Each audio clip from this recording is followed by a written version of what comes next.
पे दावत देना चाहूंगा। जनाब वकार सुलवानी साहब जो हमारे यहाँ पे वेलकम स्पीच देंगे, जनाब ये वकार सुलवानी साहब वेलकम स्पीच देने के लिए यहाँ पे आ जाएं। जनाब राहुल जी।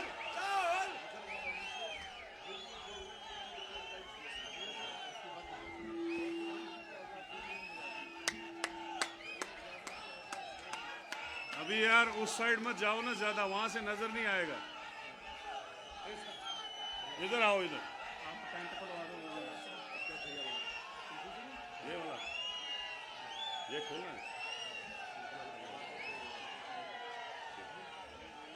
ये टेंट खुलवा दो, ये टेंट खोल दो, टेंट खोल दो, खोल दो इसको, टेंट को खोलो, इसको आराम से खोलो यार, फाड़ना नहीं।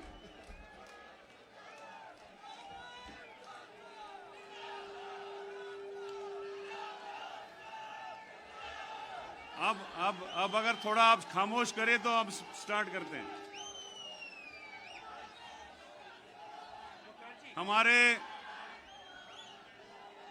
प्रिय नेता, जम्मू कश्मीर और हिंदुस्तान के दिलों की धड़कन, हमारी जान, हमारी शान, जनाब राहुल गांधी जी, हमारे प्रदेश कांग्रेस कमेटी के सदर तारिक हमीद कर्रा साहब, एआईसीसी के सेक्रेटरी मनोज यादव जी, हमारे डोडा वेस्ट के कैंडिडेट डॉक्टर प्रदीप कुमार भगत जी, हमारे इंदरवाल के कैंडिडेट शेख जफरुल्लाह साहब, हमारे भद्रवाह से कैंडिडेट नदीम शरीफ नियाज साहब, जनरल सेक्रेटरी पीसीसी और डीडीसी इम्तियाज अहमद खांडे साहब, बशीर अहमद नायक साहब, मुनीर अहमद सोहिल साहब, बशीर अहमद भट्ट साहब, यहां से सईद डार साहब, ओमकार जी और जाकिर पाचू साहब, शमशदीन साहब, सबको राहुल जी को मैं यहां आने का दिल की गहराइयों से स्वागत करता हूं। इस बानहाल गूल कॉन्स्टिट्यूंसी की धरती पे राहुल जी, ये कॉन्स्टिट्यूंसी एक बहुत लंबी कॉन्स्टिट्यूंसी है, जम्मू कश्मीर की सबसे लंबी कॉन्स्टिट्यूंसी। एक कोने से दूसरे गांव तक 150 किलोमीटर का सफर करना पड़ता है बाय रोड, क्योंकि इस कॉन्स्टिट्यूंसी के साथ शरारत की गई और दो कॉन्स्टिट्यूंसियों को जोड़ के एक कॉन्स्टिट्यूंसी बनाई गई।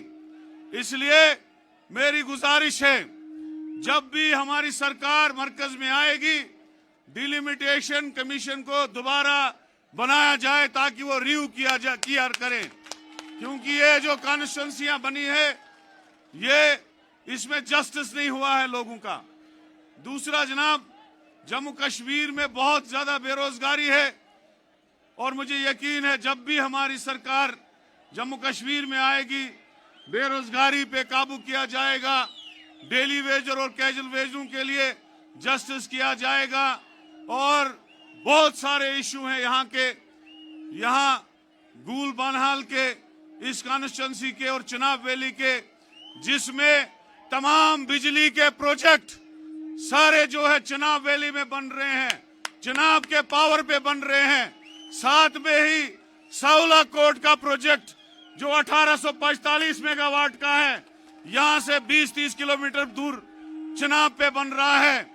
उसमें हमारे लोकल लोगों को लगाना चाहिए, 90% लोकल लोगों को लगाना चाहिए, क्योंकि बाकी प्रोजेक्टों में बाहर से लोग लाए जा रहे हैं। इसलिए मेरे भाइयों, हम जी तोड़ से जान लगा के इस कॉन्स्टिट्यूंसी में काम करेंगे, इस कॉन्स्टिट्यूंसी को आगे बढ़ाएंगे। जो बनिहाल का 10 साल मेरे पास हिस्सा रहा, जहां मैं एमएलए मिनिस्टर रहा, वहां पे इतने काम हमने किए, हायर सेकेंडरियां बनाई, स्कूल खोले, 200 से ज्यादा ब्रिज बनाए, जगह जगह डिस्पेंसरियां दी और 80% कॉन्स्टिट्यूंसी को करोड़ों के हिसाब से पैसे लाके पूरी कॉन्स्टिट्यूंसी को इलेक्ट्रीफाई कर दिया। कोई काम उस एरिया में नहीं बचा।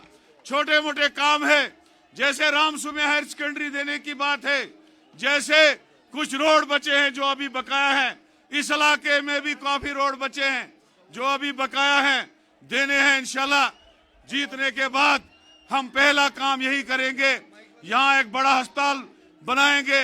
यहाँ टूरिज्म के लिए बहुत खूबसूरत इलाका है गूल का, ऊपर आप जाएंगे तो गुलमर्ग से बेहतरीन इलाका है, इसलिए टूरिज्म को बोझ देने की जरूरत है। मैं ज्यादा ना बोलते हुए, ओबीसी के यहाँ लोग रहते हैं, एससी के यहाँ लोग रहते हैं, तो मैं गुजारिश करूंगा उन लोगों को भी आप बात करेंगे, उन पे भी टच देंगे। शुक्रिया, खुदा हाफिज, धन्यवाद, जय हिंद, जय भारत। शुक्रिया। हमारे यहाँ के महान लीडर गूल बनाल कॉन्स्टिट्यूंसी के आने वाले एमएलए जनाब वकार रसूल वानी साहब से आपने उनके ख्यालात सुने कि यहाँ पर जो हमारे नेशनल प्रोजेक्ट्स हैं, पहली बार हमारे लोगों को यहाँ पे रोजगार नहीं दिया गया, हमारा नौजवान जो है वो भूखा बन रहा है। तो अब आपके दिलों की धड़कन, हमारे दिलों की धड़कन, हमारे आने वाली हिंदुस्तान की शान, हमारी पहचान, जनाब राहुल गांधी जी आपके सामने अपने ख्यालात रखेंगे।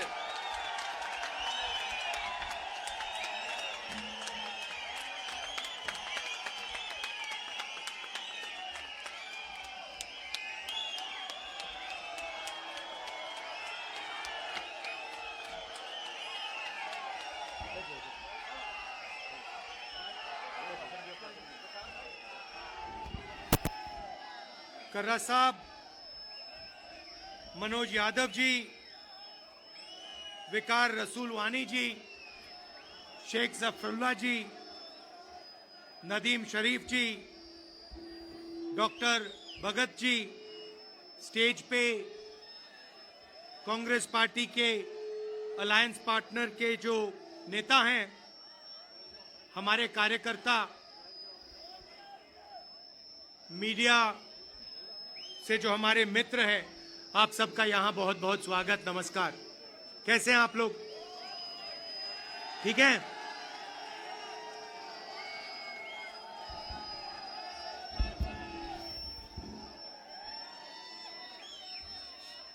शायद लोगों को ये भैया ये माइक को ठीक करिए, ये टू टू जो हो रहा है।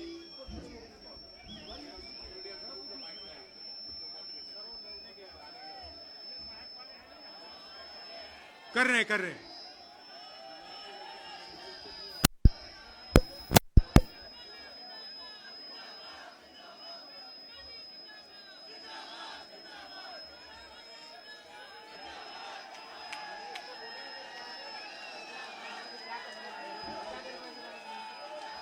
करिए।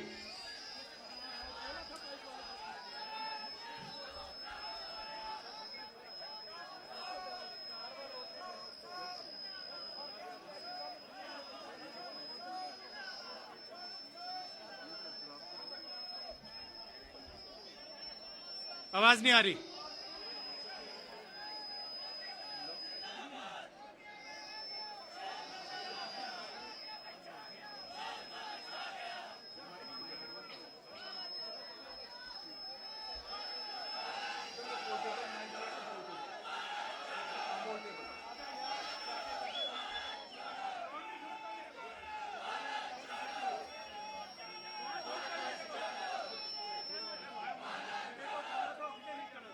अब आ रही है? सुनाई दे रहा है अब?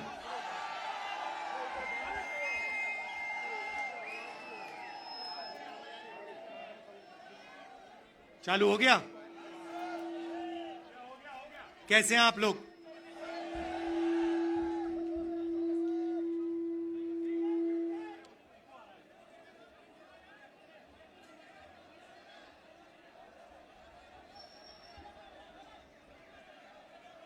ऐसी सुंदर जगह है कि मैं अगली मीटिंग में जाना नहीं चाह रहा हूं। आपने फंसा दिया मुझे लग रहा है कि यहां अगली मीटिंग में ना जाऊं, यहीं आपके साथ 1-2 दिन रहूं।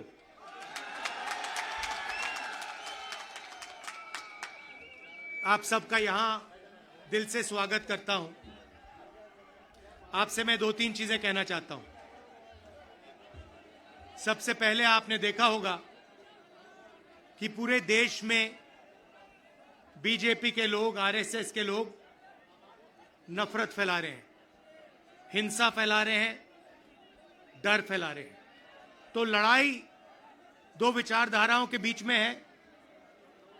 एक तरफ नफरत, हिंसा, डर, दूसरी तरफ मोहब्बत, रिस्पेक्ट, इज्जत। आपने देखा होगा कन्याकुमारी से कश्मीर 4000 किलोमीटर हम चले और हमने बीजेपी के खिलाफ नारा दिया, नफरत के बाजार में मोहब्बत की दुकान खोलनी है। उनका काम नफरत फैलाने का है, हमारा काम मोहब्बत फैलाने का है। वो तोड़ते हैं, हम जोड़ते हैं, और अंत में नफरत की काट मोहब्बत से ही होती है। आप सब जानते हो, नफरत को नफरत से नहीं काटा जा सकता है, नफरत को मोहब्बत से ही काटा जा सकता है, हराया जा सकता है। और आपने इस चुनाव में देखा होगा, पहले नरेंद्र मोदी जी छाती फैला के आते थे, अब नरेंद्र मोदी जी ऐसे आते हैं। पहले बड़े बड़े भाषण करते थे, इस बार पार्लियामेंट में घुसने से पहले उन्होंने अपने सिर पर कॉन्स्टिट्यूशन को रखा, फिर गए अंदर। भाइयों और बहनों, पहली बार हिंदुस्तान के इतिहास में पहली बार स्टेटहुड छीना गया है। यूनियन टेरिटरी को पहले यूनियन टेरिटरी को स्टेट बनाया गया था। स्टेट को बांटकर 2 स्टेट बनाए गए। तेलंगाना बना, छत्तीसगढ़ बना, उत्तराखंड बना, अरुणाचल को स्टेट बनाया गया। मगर पहली बार हिंदुस्तान के किसी स्टेट को रद्द करके लोगों का जो हक है वो छीना गया। पहली बार हुआ है। ऐसे हिंदुस्तान के इतिहास में, मॉडर्न इंडिया में यह काम पहले कभी नहीं किया गया है। तो सबसे पहले जम्मू कश्मीर को जो स्टेटहुड है वो वापस देना है, क्योंकि आपका सिर्फ स्टेट नहीं छीना गया, आपके अधिकार, आपका धन, सारा का सारा आपसे छीना जा रहा है। 1947 में हमने राजाओं को हटाकर लोकतांत्रिक सरकार बनाई, हमने देश को कॉन्स्टिट्यूशन दिया। आज जम्मू कश्मीर में राजा बैठा हुआ है, उसका नाम एलजी है, मगर वो है राजा। और जो आपका धन है आपसे छीना जा रहा है, बाहर के लोगों को दिया जा रहा है, चाहे वो आपके कॉन्ट्रैक्ट्स हो, सारा का सारा फायदा बाहर के लोगों को मिल रहा है और जम्मू कश्मीर के लोगों से छीना जा रहा है। तो हमारा पहला कदम जम्मू कश्मीर को स्टेटहुड वापस देने का होगा। हम चाहते थे कि चुनाव से पहले आपको स्टेटहुड मिले और स्टेट बनने के बाद चुनाव हो। बीजेपी ये नहीं चाहती है और उन्होंने कहा है कि पहले चुनाव होगा और उसके बाद स्टेटहुड की बात होगी। और हम कह रहे हैं कुछ भी होगा, जम्मू कश्मीर के लोगों को स्टेटहुड हम दिलवाएंगे। बीजेपी चाहे ना चाहे, इंडिया गठबंधन इतना दबाव डालेगी कि जम्मू कश्मीर के लोगों को स्टेटहुड देना ही होगा।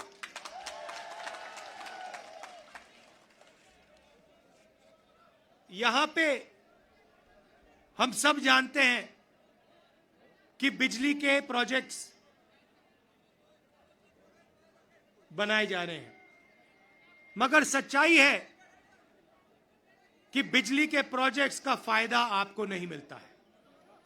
कहा गया है कि प्रोजेक्ट के 5 किलोमीटर रेडियस में आप लोगों को बिजली मिलेगी, फ्री में बिजली मिलेगी, मगर वो नहीं हो रहा है। और बिजली के प्रोजेक्ट्स का फायदा आप लोगों को मिलना चाहिए। स्टेटहुड मिलेगा, चुनाव में हम जीतेंगे तो ये काम हम आपके लिए करके देंगे।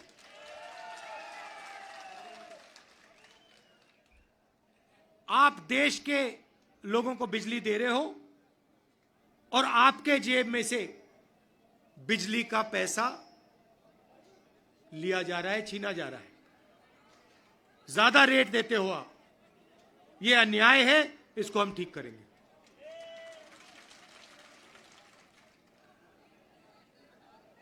भाइयों और बहनों, पूरे देश में नरेंद्र मोदी जी ने बेरोजगारी फैलाई है। पता नहीं आपने अदानी जी का नाम सुना है? सुना है? हां, मोदी जी के मित्र हैं। पार्लियामेंट में मुझे कहा, आप देखिए, पार्लियामेंट में मुझे कहा कि पार्लियामेंट में मैं अदानी और अंबानी का नाम नहीं ले सकता। तो मैंने कहा ठीक है, नाम नहीं ले सकता तो कुछ तो कहना पड़ेगा। तो A1 A2 नाम दिया मैंने उनको। हम दो, हमारे दो, नरेंद्र मोदी, अमित शाह, अंबानी, अदानी, इनकी सरकार चल रही है। और अगर कोई छोटा काम करता है, मजदूरी करता है, छोटा बिजनेस चलाता है, होटल चलाता है, टूरिज्म का बिजनेस चलाता है, तो उसके लिए नरेंद्र मोदी जी जीएसटी लाते हैं, नोटबंदी कराते हैं और बैंक के दरवाजे बंद कर देते हैं। और पूरी की पूरी सरकार इन 2 अरबपतियों के लिए चलाई जा रही है। ये मैं आपको कहता हूं कि अगर आप देखेंगे तो ये जो आपसे स्टेटहुड छीना गया है, इसका भी लक्ष्य उन्हीं 2 अरबपतियों की मदद करने का है। और जम्मू कश्मीर के जो लोग हैं, जो व्यापारी हैं, जो इस प्रदेश को, इस देश को रोजगार देते हैं, चाहे वो टूरिज्म की बात हो, हैंडीक्राफ्ट की बात हो, उन सब को ये दबा कर रखते हैं। जो हालत देश में है, उससे खराब हालत जम्मू कश्मीर में है। देश से ज्यादा बेरोजगारी यहां जम्मू कश्मीर में। और ये उल्टी सीधी बात करते हैं। कभी नरेंद्र मोदी समुद्र के नीचे चले जाते हैं, कभी हवाई जहाज में उड़ते हैं, कभी किसी नेता से गले लग जाते हैं, मगर बेरोजगारी के बारे में इन्होंने कुछ नहीं किया है। तो यहां हमारे एक युवा नेता हैं, एक बात मानकर चलो, यहां पर कांग्रेस पार्टी की अलायंस की सरकार आ रही है। ये निश्चित है, ये होने जा रहा है। और हमारा पहला काम, हमने नेशनल मैनिफेस्टो में कहा और मैं यहां भी कह रहा हूं, जो भी सरकारी वैकेंसीज हैं उनको हम भरेंगे और एज को हम 40 साल तक एक्सटेंड कर देंगे। जो डेली वेज का काम करते हैं उनको हम रेगुलराइज करेंगे, परमानेंट करेंगे और उनकी जो आमदनी है उसको हम बढ़ाएंगे। मगर हमारा लक्ष्य होगा कि हम सबको लेकर एक साथ मिलकर जम्मू कश्मीर की सरकार चलाएं, सबकी रिस्पेक्ट हो, सबको एक साथ लेकर हम चलें। और जैसे मैंने देश में, वहां बाकी देश में कहा भारत जोड़ो यात्रा में हर स्टेट में कहा, नफरत को मिटाना है। जहां भी ये नफरत की दुकान खोलेंगे, जहां भी ये नफरत फैलाएंगे, वहां हम मोहब्बत की दुकान खोलेंगे। आखिरी बात मैं आपसे कहना चाहता हूं, इतनी सुंदर जगह है, चुनाव के बाद मुझे यहां आना पड़ेगा। और ये जो आपने वकार जी कर्रा साहब, ये आपने जो मेरा 45 मिनट का प्रोग्राम यहां बनाया है, यह आपने मुझे ठग लिया। यहां पे कम से कम 1 दिन, 2 दिन, 3 दिन का प्रोग्राम बनना चाहिए। मुझे ऐसी जगह देखने को नहीं मिलती है। ऐसे प्यारे लोग कम से कम यहां मुझे 2-3 दिन के लिए लाइए और यहां घुमाइए।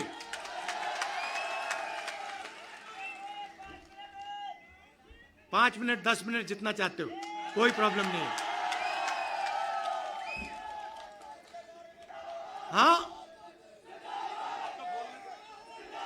तो आपने देखा होगा, पहले कहा कि नरेंद्र मोदी को, बीजेपी को कोई हरा नहीं सकता। नरेंद्र मोदी जी कहते हैं, भैया मेरी डायरेक्ट लाइन है, भगवान से मैं डायरेक्ट बात करता हूं। और वो भी देश की मीडिया को बोल रहे हैं। अगर कांग्रेस पार्टी का कोई आए मेरे पास, जैसे कर्रा साहब आए या वकार आए और कहें कि भैया मैं डायरेक्टली भगवान से बात करता हूं, मैं उन्हें कहूंगा, भैया ऐसे करो, आप ये बात बाहर मत गलती से बोल देना, नुकसान हो जाएगा, लोग पता नहीं क्या कहेंगे। मगर नहीं, देश का प्रधानमंत्री जा सकता है, कह सकता है, भैया मैं नॉन बायोलॉजिकल हूं, बाकी हिंदुस्तान बायोलॉजिकल है, बाकी हिंदुस्तान बायोलॉजिकली पैदा हुए, मैं नॉन बायोलॉजिकल हूं, मैं डायरेक्ट भगवान से बात करता हूं। और इस चुनाव में भगवान ने नरेंद्र मोदी को डायरेक्ट मैसेज दे दिया कि भैया आपको लगता है कि आप भगवान से बात करते हो, मगर भगवान आम जनता से बात करता है और भगवान आम जनता की राय को सुनकर काम करता है। तो हमने नरेंद्र मोदी को साइकोलॉजिकली उड़ा दिया है। मैं आपको बता रहा हूं, मैं पार्लियामेंट में बैठता हूं, उनके सामने पार्लियामेंट में बैठता हूं, पूरी कॉन्फिडेंस गायब हो गई उनकी। इंडिया गठबंधन खड़ा हो गया, एक साथ मिलकर हम लड़े, पूरी की पूरी कॉन्फिडेंस हिंदुस्तान के प्रधानमंत्री की गायब हो गई है। आप मुझे बताओ, आप देखो, उन्होंने पहले कहा कि जाति जनगणना नहीं होगा, हमने कहा जाति जनगणना होगा। अब आरएसएस के लोग कह रहे हैं भैया जाति जनगणना सही बात है। फिर वो उन्होंने कहा कि हम लैटरल एंट्री से बाहर के लोगों को सरकार में लाना चाहते हैं। हमने कहा ऐसे नहीं होगा। पार्लियामेंट में बात उठाई, थोड़ा सा दबाव डाला, बीजेपी के लोग कहते हैं नहीं भैया लैटरल एंट्री नहीं होगी। तो अब एक बात समझ लो, अब नरेंद्र मोदी हिंदुस्तान की जनता से डरते हैं और अब बस थोड़ा सा समय बचा है, नरेंद्र मोदी, बीजेपी, इनको हम सरकार से हटा देंगे।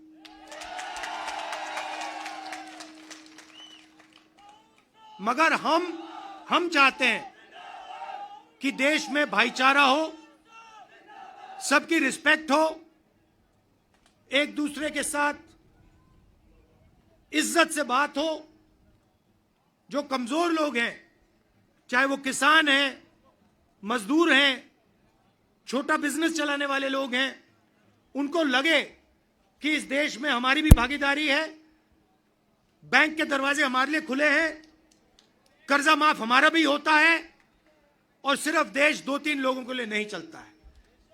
ये हम चाहते हैं और यही काम हम जम्मू कश्मीर में शुरू करेंगे। और कुछ ही समय में आप देख लेना, यहां पे ये आप वकार जी यहां पे चुनकर जाएंगे, आप जिताओगे इनको, हमारी सरकार बनेगी और ये आपके लिए पूरे दिल से दम लगाकर आपके लिए काम करेंगे। वकार जी, ये आप मुझे एक वायदा करो कि यहां पे आप मुझे 1-2 दिन के लिए लाओगे और यहां के लोगों से मतलब अच्छी तरह, जैसे ऐसे नहीं मगर अच्छी तरह मिलाओगे। हाँ हाँ, गूल का एरिया, गूल और गूल के एरिया में मुझे वहां पे ले जाओगे। आप सबका दिल से बहुत बहुत धन्यवाद। आपने इतने प्यार से मेरा स्वागत किया। धन्यवाद, नमस्कार, जय हिंद, शुक्रिया। राहुल गांधी, राहुल जी आगे बढ़ो, राहुल जी आगे बढ़ो, राहुल जी आगे बढ़ो। जीत हमारी, इंशाअल्लाह, जीत हमारी। इंशाअल्लाह। शुक्रिया, खुदा हाफिज।